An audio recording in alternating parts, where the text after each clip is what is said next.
সবাই চলে আসে, তোমরাই শুধু লেট করে ফেললা। চলতেছে সবকিছু?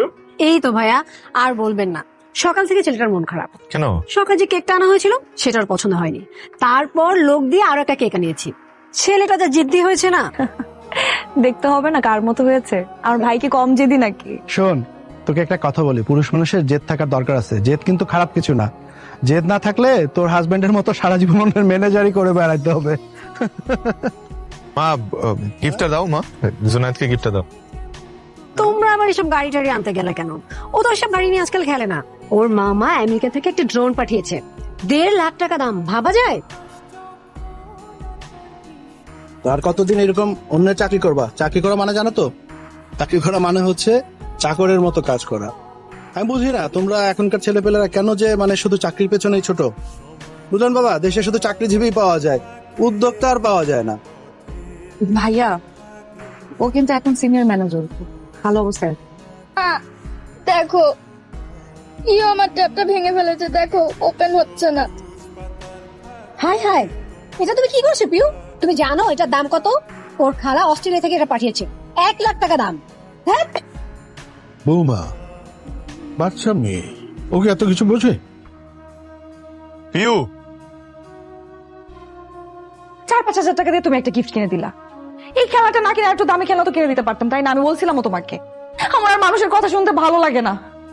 যখন প্রেম করতা তখন কত কথা শোনাইছো আমাকে, যে নাদিয়া তোমাকে আমি কোনোদিন কোনো কষ্ট ফিল করতে দিব না, আমার দ্বারা তুমি সবসময় ভালো থাকবা, সবসময় আমি তোমাকে সুখে রাখবো। এই আমার সুখ। হ্যাঁ বলো। এত মহা বিপদে পড়ছে। ওই যে চায়না থেকে কি না কি ইম্পোর্ট করতে চাইছিল, এই জন্য তো বাড়ি মর্গেজ লাগছিল। তারপর তো সব প্রোডাক্ট এই কাস্টমসে নাকি আটকায় রাখছে, কন্টেনার নাকি কিচ্ছু বাইর করতে পারতেছে না। তো না কি হয়েছে পিউ? সমস্যা, খারাপ লাগতেছে। বাচ্চার হার্টে একটা ছিদ্র আছে। হার্টে ছিদ্র মানে? হঠাৎ করে হার্টে ছিদ্র কোথা থেকে আসলো? না না, হঠাৎ করে না, এটা জন্মগত। বাচ্চা যখন ছোট থাকে তখন এগুলো পাওয়া যায় না। বড় হয়ে যখন একটু লাফালাফি করে দৌড়দৌড় করে ওপরা করে তখন ওর ওপেন হার্ট সার্জারি করতে হবে। Open heart? এছাড়া এটা করতে হবে, দ্রুতই করতে হবে। কিছু খরচাপাতির ব্যাপার আছে, তাই ভালো লাগবে। টাকার ব্যবস্থা হয়ে যাবে, আপনি প্লিজ আমার মেয়ের অপারেশনের ব্যবস্থা করে রাখতে। টাকাটা কিভাবে জোগাড় করবা তাই তো? ভাইয়ের কাছ থেকে তো চাইতে পারবো না, ভাইয়া তো নিজেই ডুবে বসে আছে ব্যবসা নিয়ে। কার কাছে চাইতে হবে? সামিউল ভাই আসি তো, এক সামিউল ভাই। না, আমি তুমি কি চাইতে পারবে না তাই তো? লজ্জা লাগবে তোমার কাছে চাইতে, তাই না? কারণ ওর মেয়ের অপারেশন তুমি চাইতে পারবে না, ওর চাইতেও হবে না। তোমার যদি এতই লজ্জা লাগে, এতই যদি তুমি কিছু করতে না পারো, আমি দরকার তার সাথে কথা বলবো। আমি যাচ্ছি।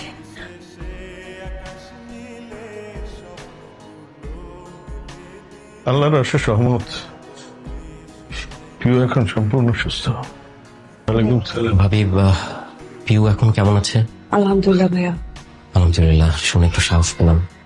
আপনি যে উপকারটা আমাদের করলেন, এই ঋণ আমরা কিভাবে শোধ করবো বলেন ভাই? এতগুলো টাকা না দিতে আমরা হয়তো আমাদের মেয়েটাকে বাঁচাতে পারতাম না। আমি অনেকদিন ধরে একটা কথা আপনার কাছে গোপন করেছি, আজকে না বলে পারছি না। আপনি যে কোম্পানিটা দেখেন সেই কোম্পানির মালিক আমি না, আমি কর্মচারী রাকিব মালিক। সে যে এত বড় লোক ভাবি সেটা কাউকে জানাতে চায় না। কত কত মসজিদ মাদ্রাসা যে রাকিবের টাকায় চলে তার কোনো ঠিক ঠিকানা নেই। প্রায় 300 ছেলেপেলের ভরণ পোষণের দায়িত্ব নিয়ে নিয়েছে শুধুমাত্র রাকিব। বলছেন সামিউল ভাই? রাকিব এগুলা? এটাই সত্যি। আপনার কাছে বিশ্বাস নাই হতে পারে, পুরো পৃথিবীর কাছে অবিশ্বাস্য লাগলেও এটাই সত্যি। কিন্তু ও আমাদের কাছে কেন লুকাবে? রাকিব আসলে ভাবি মধ্যবিত্ত জীবনের যে আনন্দ, যে সুখ, সেটাই সবসময় পেতে চেয়েছে। না ভাইয়া, আমার মনে বিশ্বাস হচ্ছে না। মানে স্বামী যা বলেছে সবই সত্যি। 6 কোটি? হ্যাঁ, আপনার ব্যাংক লোনের পরিমাণ তো এটাই ছিল নাকি? কিন্তু আপনি শুধু নাদিয়ার বড় ভাই না, আপনি আমার বড় ভাই।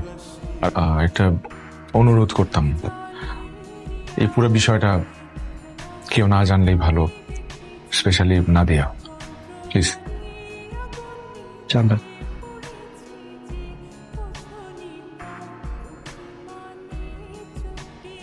কোটিপতি হওয়াটা গর্বের হতে পারে, কিন্তু মানুষ হওয়াটাই আসল সম্পদ। জীবন চালানোর জন্য যতটা দরকার ততটাই যথেষ্ট, আর যেটা বাড়তি থাকে তা মানুষের কল্যাণে দিলেই টাকার সত্যিকারের মূল্য পাওয়া যায়।